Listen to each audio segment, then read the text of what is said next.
By the 10th of October, 4 days into the war, there was an astonishing turnaround. The Syrians were in full flight from here on the Golan. Israel's tanks chased them into Syria itself, and soon the Israelis were within shelling distance of the Syrian capital Damascus, just 30 miles off that way. Syrian President Assad sent a message to President Sadat, urging the Egyptian leaders to do something to relieve the pressure on Syria. And now Sadat made a momentous decision. Down on the Suez Canal, Sadat ordered his men to thrust way beyond the strong defense line they had established on the east bank of the canal. Their objective, strategic passes through these mountains. But to get there, they'd have to leave the safety of their SAM missile umbrella way behind them. It was a high-risk strategy, and Shazli was appalled by the decision. But Sadat was immovable. What followed will be one of the biggest tank battles in history.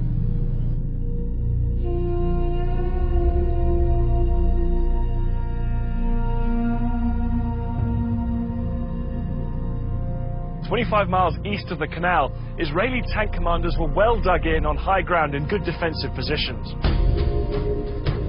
Across the open desert, they could see the sand being kicked up by hundreds of advancing Egyptian tanks.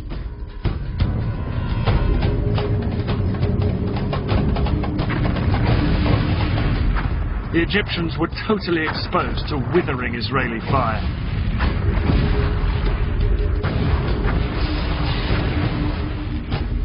But over the following hours, the Egyptian tank brigades repeatedly tried to push further east into the Sinai.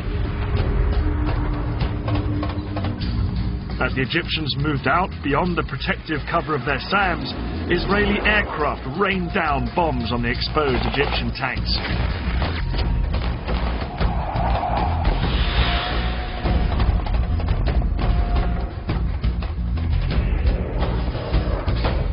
The Israelis' skillful use of their tank guns meant that they pulverized the Egyptians exposed down on the open ground.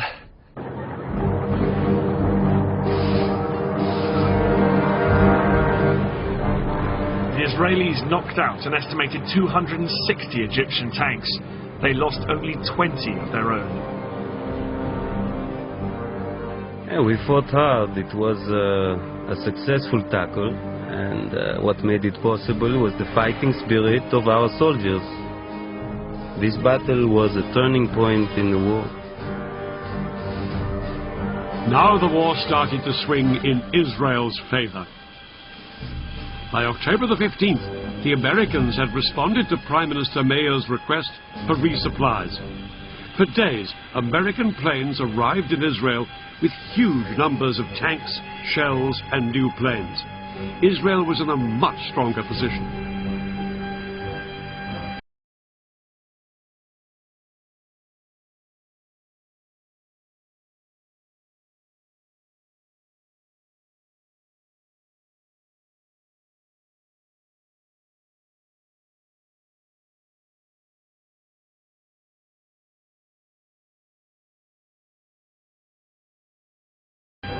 Elazar and his commanders were determined to force the Egyptians back across the canal.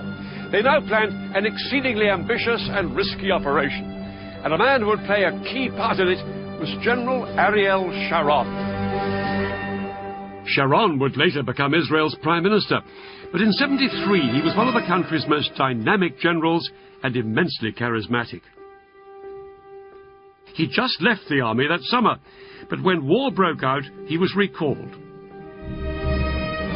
His detailed knowledge of the Sinai, where he'd fought during the Six-Day War, would prove invaluable in framing Israel's audacious new plan. The Egyptians on the east bank of the canal were split into two armies, one in the north and one in the south. 100,000 men and about 1,000 tanks, well dug in and well defended by minefields.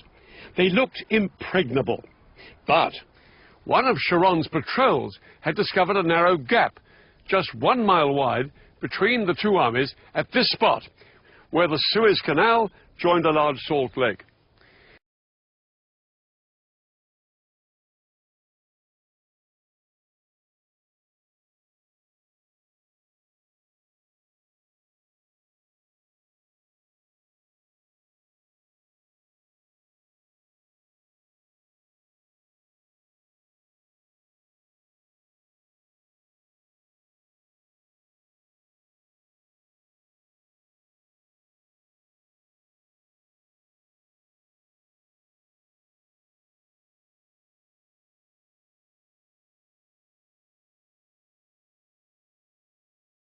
Sharon was ordered to push through here with his tanks, widen the gap, and secure a corridor through to the canal.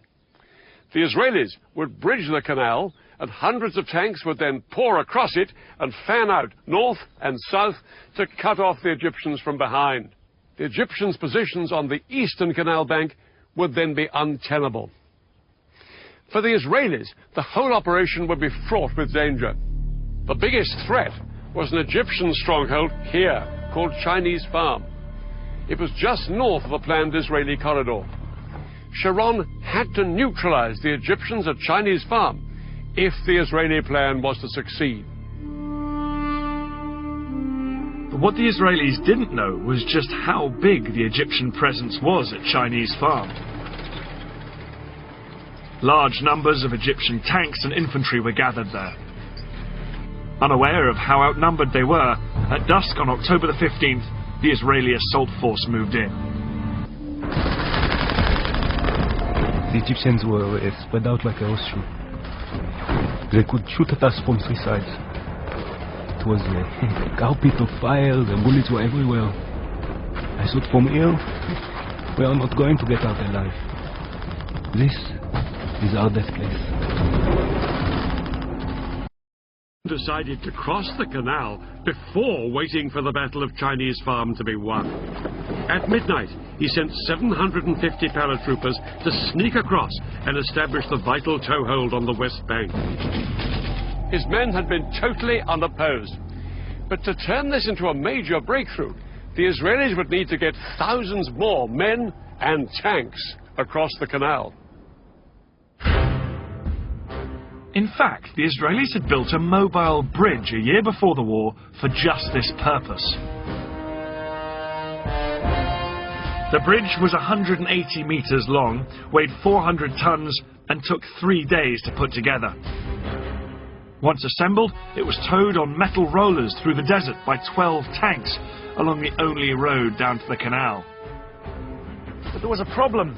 Because of the fighting still raging at Chinese Farm, the road to the canal was blocked by a huge traffic jam.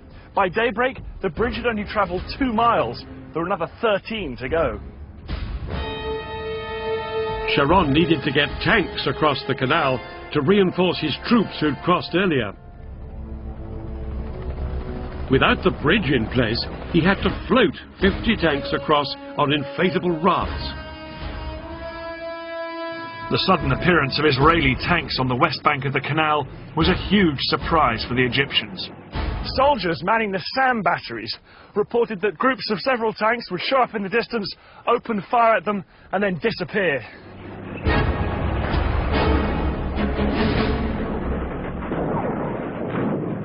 Later that day, on the evening of October the 16th, the Israeli Prime Minister Golda Meir triumphantly told the Israeli parliament their troops had crossed the canal into Africa. In reality, it would be another 2 days before the Israelis secured the corridor to the canal. It wasn't until October the 19th that the bridge was finally in place.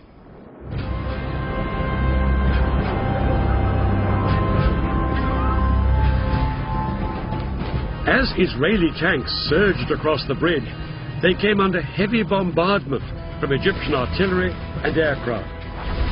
But the tanks pushed on to their first objectives on the west bank, Egypt's SAM missile sites. Once these missiles were destroyed, Israeli warplanes swept into the attack, in support of the tanks fanning out north and south on the west bank of the canal. Egypt's Third Army, here on the east bank, was soon in danger of being surrounded.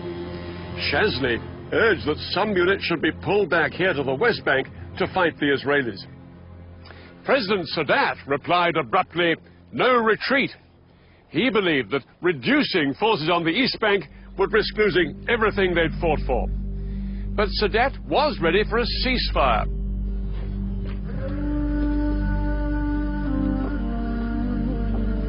It was announced on the 22nd of October. The Israelis agreed to the ceasefire as well, but in reality ignored it and pushed on south to secure more land west of the canal.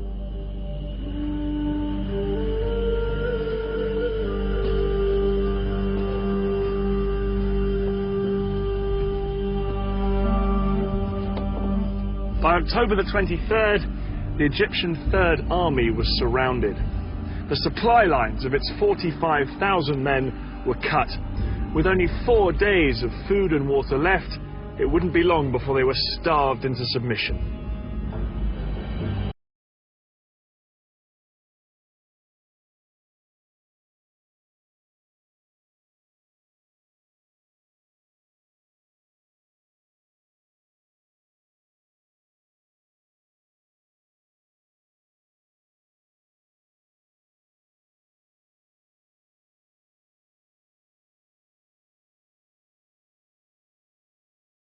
This critical moment that Egypt's most powerful ally, the Soviet Union, made one final bid to help the Egyptians.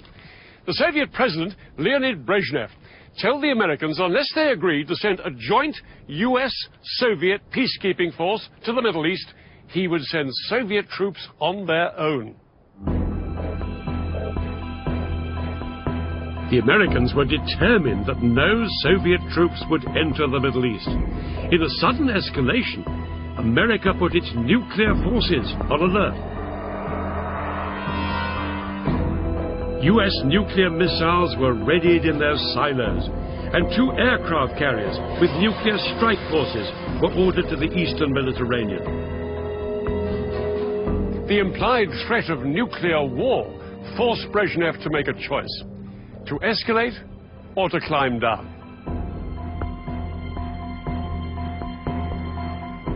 Brezhnev decided to climb down, and no Soviet troops went to the Middle East.